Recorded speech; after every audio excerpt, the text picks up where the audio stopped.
some work boots and I'll see you then. 4:30 in the morning, I'm ready to go.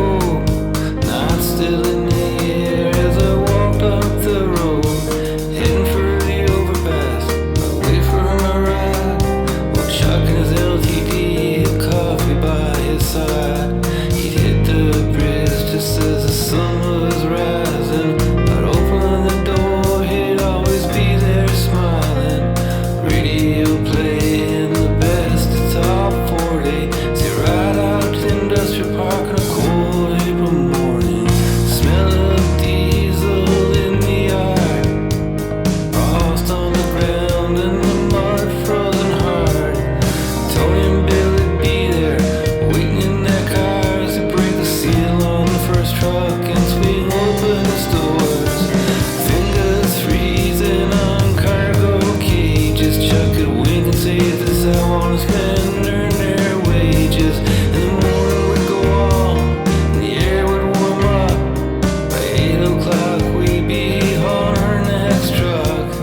And later on, drivers would come in, we'd have them loading on the road by 10.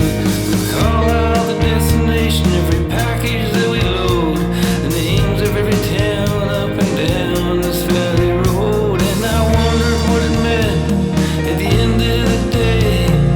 Counting up the hours, figuring out how to spend my pay.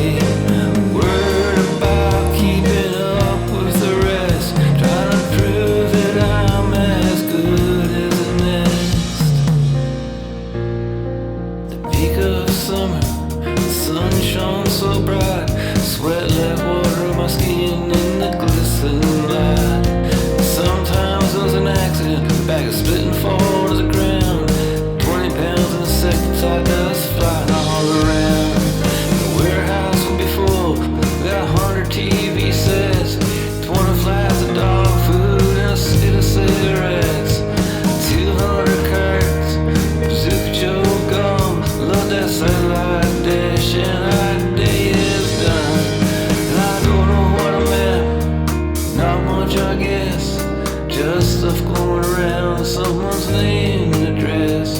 No long range plans, no great overview, but I really dug it though, it sure beats school.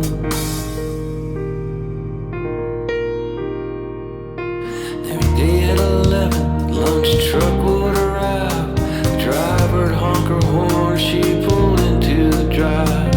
And we'd all stop, take a hot break, eating our lunches and sitting on crates. Chuck could say his bones were too old for this kind of work. John was always looking to make fun of me, I always thought he was a jerk. So the warehouse would fill up with talk, the old ritual of learning how to walk that walk. Gary was a loader, a moonlighting cop, worked a few shifts a week when he had time off. One day we were joking, like we always do, that Gary's being a cop like TJ Hooker or the Hill Street Blues. Gary smiles and looks down at his shoes, says, "I think the second one was a little closer to the truth." Tony